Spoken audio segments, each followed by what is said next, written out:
Hello friends, હું છું જયશ્રી વી ગોસ્વામી. તમારું સ્વાગત છે જયશ્રી કિચન હાઉસમાં. તો આજે આપણે બનાવીશું સિંગ અને તલની ચીક્કીની રેસીપી. તો સિંગ અને તલની ચીક્કી એકદમ બજારમાં મળે તેવી જ આપણે સોફ્ટ આ ચીક્કી ઘરે બનીને તૈયાર થશે. અને આ ચીક્કી બનાવવા માટે તો ના કોઈ આપણે બટર પેપર લેવાનું કે ના તો આપણે પ્લેટફોર્મ આપણે બગાડીશું. તો એ જ રીતે આપણે આગળ જોઈશું કે આ સિંગ અને તલની ચીક્કી કેવી રીતે બનાવીશું. તો એ પણ એકદમ સોફ્ટ. તો ચાલો આપણે આ એકદમ સોફ્ટ તલ અને સિંગની ચીક્કી બનાવવા માટે શરૂ કરીએ. તો અહીંયા આપણે એક કઢાઈ લઈશું અને કઢાઈમાં આપણે અહીંયા 100 ગ્રામ આપણે સિંગદાણા આપણે લીધા છે તે ઉમેરી લઈશું. અને આપણે અહીંયા ગેસની ફ્લેમ આપણે સ્લો કરી દઈશું અને આપણે એકદમ ધીમા આપણે તેને શેકી લઈશું. તો અહીંયા આપણે સિંગદાણાને આપણે આ રીતે ચલાવતા જઈશું અને ગેસની ફ્લેમ સ્લો રાખીને તેને આપણે શેકી લઈશું. તો અહીંયા આપણો કલર પણ ચેન્જ થઈ ગયો છે. આ રીતે આપણા ફોતરા પણ અલગ થઈ ગયા છે. તો અહીંયા આપણા સિંગ આપણી શેકાઈ ગઈ છે. તો તેને આપણે બીજા વાસણમાં કાઢી લઈશું અને આ રીતે આપણે બધા જ ફોતરા આપણે સિંગના કાઢીને સિંગ અલગ કરી લઈશું.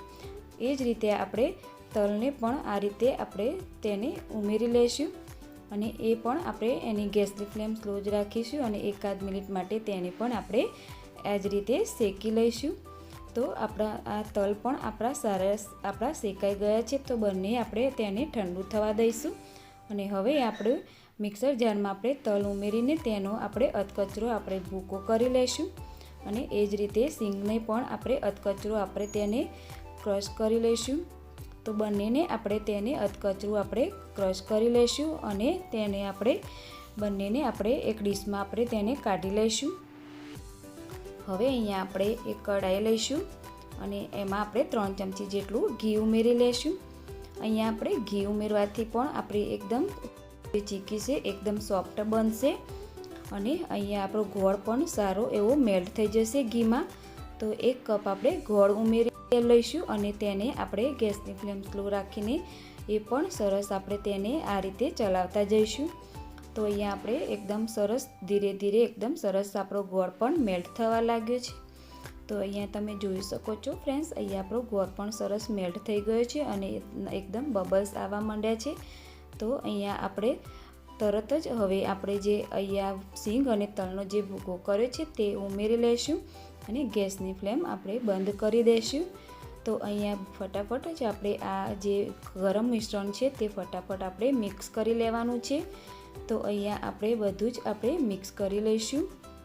ફ્રેન્ડ્સ, તમે પણ આ રીતે જરૂર ટ્રાય કરજો. એકદમ સરસ સોફ્ટ ચીક્કી બનીને તૈયાર થશે. તો તમે જોઈ શકો છો આપણું આ મિશ્રણ પણ સરસ આપણું તૈયાર થઈ ગયું છે. તો હવે તેને પણ આપણે એક થાળીમાં આપણે આ ઘીથી ગ્રીસ કરી લઈશું અને જે મિશ્રણ બનાવ્યું છે તેને આપણે આ થાળીમાં આપણે બધું જ તો હવે કાઢી લઈશું. તો અહીંયા આપણે બધું જ આ મિશ્રણને ઉમેરી લીધું છે અને હવે તેને આપણે બધી સાઈડથી આપણે સરખું કરી લઈશું અને ગરમ જ આપણે સરખું કરી લેવાનું છે. જો ઠંડુ થશે તો આપણો આ જે ચીક્કી છે એ પરફેક્ટ સરસ નહીં થાય અને તેના ચોરસ ટુકડા પણ સરસ નહીં બને. તો અહીંયા ફટાફટ જ બધી સાઈડથી મેં સરખું કરી દીધું છે અને વાડકીથી આપણે તેને આપણે બધી સાઈડથી આપણે દબાવીને એક સરખું આપણે થાળીમાં કરી લઈશું. તમે જો પ્લેટફોર્મ ઉપર પણ બનાવી શકો છો, પણ મેં થાળીમાં બનાવી છે એટલે આપણે પ્લેટફોર્મ પણ આપણે બગડશે નહીં. તો અહીંયા બધી જ આપણે ચીક્કીને પરફેક્ટ આપણે સરસ આપણે પાથરીને તૈયાર કરી લીધી છે. તો હવે અહીંયા આપણે તેના એકદમ સરસ ચોરસ પીસીસમાં આપણે કટ કરી લઈશું. આ ચીક્કી ગરમ હોય ત્યારે જ આપણે ફટાફટ એને કટ કરી લઈશું. તો બસ આ જ રીતે આપણે બધી જ આ ચીક્કીને આપણે આ રીતે કટ કરીને તૈયાર કરી લઈશું. તો હવે આપણે આ તલ અને સિંગની ચીક્કી તૈયાર છે અને જોતાં જ મોંમાં પાણી આવી જશે અને નાનાથી લઈને મોટા બધાને આ ચીક્કી ભાવશે. તમે જરૂર ટ્રાય કરજો અને તમારે બનાવવું પણ એકદમ સહેલું છે અને વારંવાર બનાવવાનું પણ મન થશે. તો તમે પણ બાળકો માટે જરૂર ટ્રાય કરજો આ રેસીપી. અને તમને જો મારો વિડીયો ગમ્યો હોય તો તેને લાઈક કરજો અને વધારેમાં વધારે શેર કરજો અને સબસ્ક્રાઈબ કરી દેજો અને બાજુમાં આપેલા બેલ આઇકનને પ્રેસ કરજો જેથી મારી દરેક રેસીપીની નોટિફિકેશન તમને સૌથી પહેલાં મળે.